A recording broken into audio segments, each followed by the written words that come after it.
Dear students, this is Praveen Kumar Agarwal from Management Department. Welcomes you in my today's lecture of Business Organization.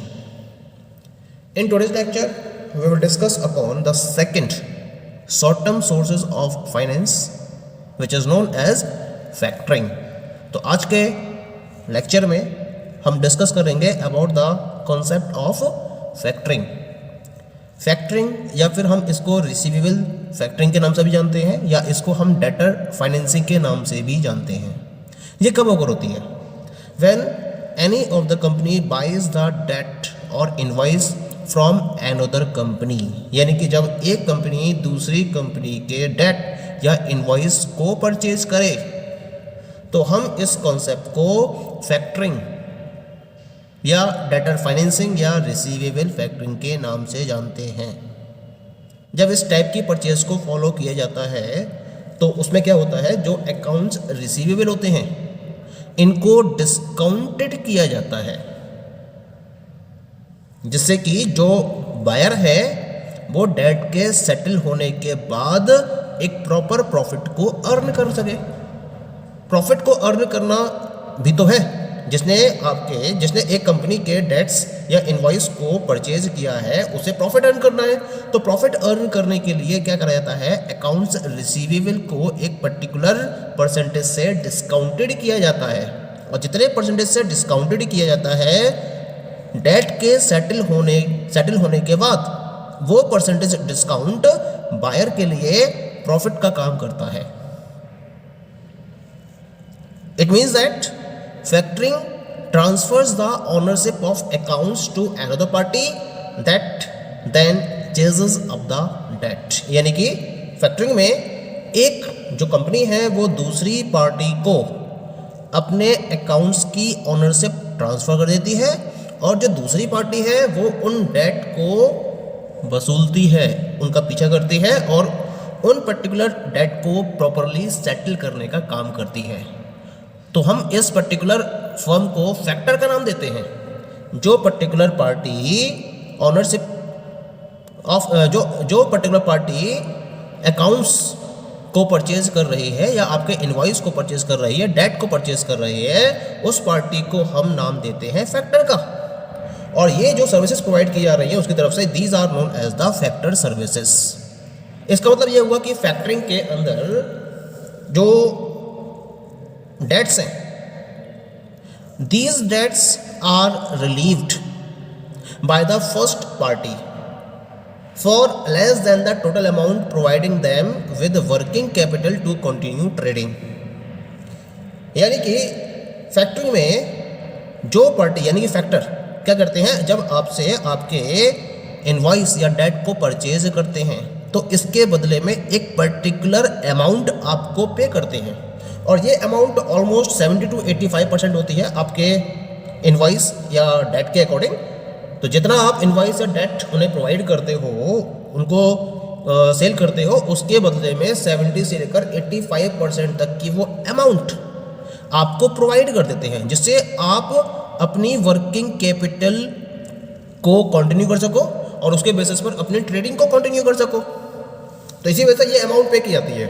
और फिर जब date settle हो जाते हैं तो उस डेट के सेटल होने के बाद बाकी की बची हुई अमाउंट को प्रॉफिट डिडक्ट करके फैक्टर कंपनी को रिटर्न कर देता है.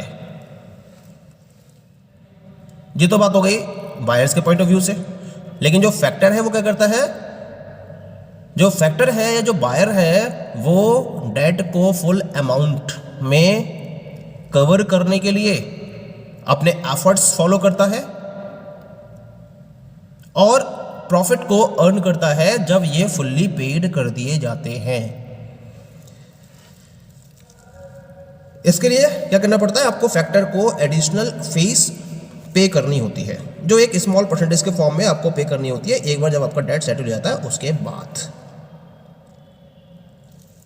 क्योंकि मार्केट में आज की डेट में बहुत सारे फैक्टर सर्विसेज अवेलेबल हैं, बहुत सारे कंपनीज हैं जो फैक्टर सर्विसेज को प्रोवाइड कर रही हैं. इसी वजह से जो इंडेटेड पार्टी है उसके लिए डिफरेंट टाइप के डिस्काउंट्स भी ऑफर किए जाते हैं इस पर्टिकुलर फैक्टरिंग सर्विस के रेफरेंस में. ओके, तो एक नट सेल में हम इसकी डेफिनेशन प्रोवाइड कर सकते हैं। Factoring is a way for businesses to fund cash flow by selling their invoices to a third party, और इस थर्ड पार्टी को हम नाम देते हैं फैक्टर का या फैक्टरिंग कंपनी का, एट अ डिस्काउंट। यानी कि फैक्टरिंग में हम क्या करते हैं, फैक्टरिंग बिजनेस में कैश फ्लो को फंड करने का एक वो तरीका है जिसके माध्यम से जो एक कंपनी है वो थर्ड पार्टी को अपने इनवॉइसेस को सेल कर देती है, जिसे हम फैक्टर या फैक्टरिंग कंपनी का नाम देते हैं, वो भी एक पर्टिकुलर डिस्काउंट पर। Invoice factoring can be provided by independent finance providers और बाय बैंक्स, यानी कि जो इनवॉइस फैक्टरिंग की सर्विसेज हैं उसके लिए डिफरेंट टाइप के इंडिपेंडेंट फाइनेंस प्रोवाइडर्स मार्केट में वर्कआउट कर रहे हैं, या जो डिफरेंट बैंक्स हैं वो भी इस टाइप की फैसिलिटी को अपने कस्टमर्स को यानी कि डिफरेंट कंपनीज को प्रोवाइड कर रही हैं।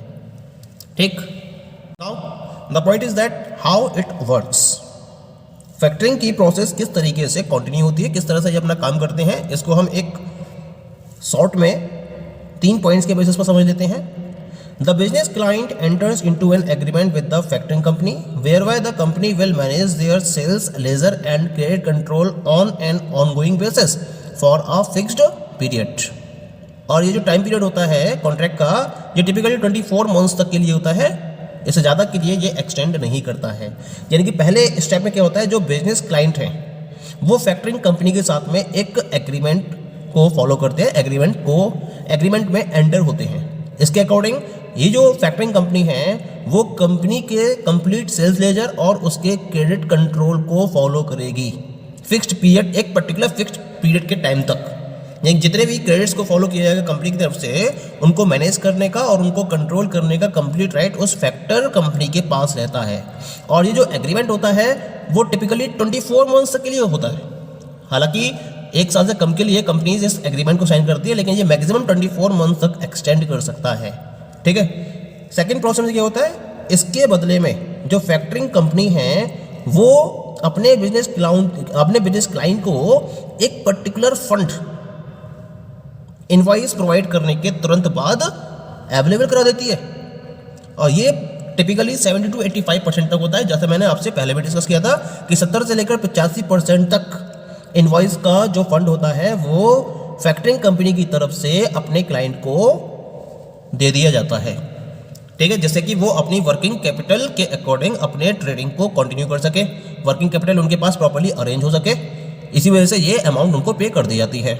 इस बात क्या होता है, when the end customer comes to pay, यानी कि जब लास्ट में जो कस्टमर्स हैं जिनसे डेट को सेटल करना है वो पेमेंट कंप्लीट कर देते हैं, तो जो फैक्टरिंग कंपनी है वो डेट को कलेक्ट कर लेती है, और जो रिमेनिंग बैलेंस है उन्हें बिजनेस क्लाइंट को कंप्लीट कर देती है, और उसके साथ साथ अपनी फीस को उसमें से माइनस करके बाकी अमाउंट इन्हें प्रेजेंट कर दी जाती है, वापस कर दी जाती है टू देयर क्लाइंट कंपनीज। तो ये प्रोसेस हो गई in regard of the factoring. इसको हम एक पर्टिकुलर चार्ट के मीडियम से और आसानी से समझ सकते हैं। यहाँ मैंने नीचे एक चार्ट रिप्रेजेंट किया है। यहाँ जो पहले आपने देखा है योर और कंपनी को मैंने यहाँ रिप्रेजेंट कर रखा है। क्या करती है ये company, this company is issuing of invoice in the first step. यहाँ मैंने फर्स्ट, सेकेंड, 1 2 3 4 5 6 करके नंबर्स पुट कर रखे हैं। तो पहले नंबर की तरफ देखते हैं ना, तो जो कंपनी है वो क्या करती है, इनवॉइस को इश्यू करती है। इसने ट्रेड क्रेडिट को फॉलो किया और ट्रेड क्रेडिट को फोकस करने के बाद फिर इसने इनवॉइस को इश्यू किया। अब जो इनवॉइस इश्यू हुआ वो हुआ कस्टमर के बेसिस पर, यानी कि यहाँ पर मैंने इंडिकेट कर रखा है जो इनवॉइस इश्यू हुआ it is in reference of the customer of the company. अब ये कस्टमर, अब होता क्या है, यहाँ आपने अपने इनवॉइस को प्रेजेंट कर दिया फैक्टर को। ये मैंने रिप्रेजेंट कर रखा है यहाँ पर कि this is the factor where you are issuing, जो अपने इनवॉइस हैं वो सारे इनवॉइस आपने अपने फैक्टर को सेल कर दिए। ये फैक्टर क्या करता है, नंबर 2 स्टेप की तरफ देखिए आप, है ना। नंबर 2 स्टेप में जो फंडर है वो funder advances cash at agreed prepayment rate, यानी कि ये फैक्टर जब इसके पास इनवॉइस आ जाते हैं तो जो 70 से लेकर 85% तक की अमाउंट है वो इसके द्वारा कंपनी को एडवांस कैश के फॉर्म में पे कर दी जाती है। ठीक है, एडवांस कैश की फॉर्म इसके पास अवेलेबल हो गई। अब वो फैक्टर का काम शुरू होता है। ठीक है, फैक्टर ने क्या करा, फैक्टर जो है वो funder liaises with customers to collect payment, यानी कि अब ये क्या करता है, जितने भी डेट्स हैं डिफरेंट कस्टमर्स के पास, उनके पास जाकर वहाँ से ये फंड को कलेक्ट करता है, डेट को कलेक्ट करता है। कलेक्ट करने के बाद ये कस्टमर्स क्या करते हैं, कस्टमर्स इसके इनवॉइस को सेटल कर देते हैं। नीचे देखिए, ये कस्टमर से एरो गया नीचे की तरफ, कस्टमर्स इनवॉइस को सेटल कर देते हैं और ये अमाउंट ऑफ फैक्टर के पास रिसीव हो जाती है। तो ये पूरा एक प्रोसेस मैंने रिप्रेजेंट कर रखा है कि फैक्टर ने पहले तो क्या करा, कस्टमर्स के पास जाकर पेमेंट को कलेक्ट करा और कस्टमर्स क्या करते हैं, इनवॉइस को सेटल कर देते हैं और सेटल करने के बाद फैक्टर के पास कैश रिसीव हो जाता है। ठीक है, अब जब फैक्टर के पास कैश रिसीव हो गया तो इसने क्या करा, 5वें स्टेप की तरफ देखिए, यहाँ पर फैक्टर 5वें स्टेप की तरफ मूव करता है। फंडर्स चार्जेस डिडक्टेड, यानी कि जो फैक्टर के चार्जेस हैं वो यहाँ से डिडक्ट कर लिए जाते हैं। डिडक्ट करने के बाद नेक्स्ट स्टेप 6 की तरफ आइए। 6 स्टेप में क्या करा जाता है, जो रिमेनिंग अमाउंट होती है, जो प्री पेमेंट, यानी कि सेकंड स्टेप में जो एडवांस कैश प्रीपेड किया गया है फैक्टर की तरफ से कंपनी के लिए,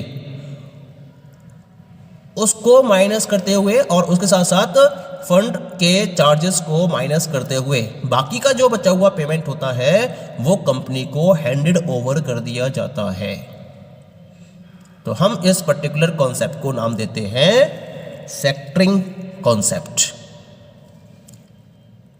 ओके, इस तरह से ये जो पर्टिकुलर चार्ट है ये फैक्टरिंग के कॉन्सेप्ट को क्लियर वे में डिफाइन करता है with the help of the process which is followed.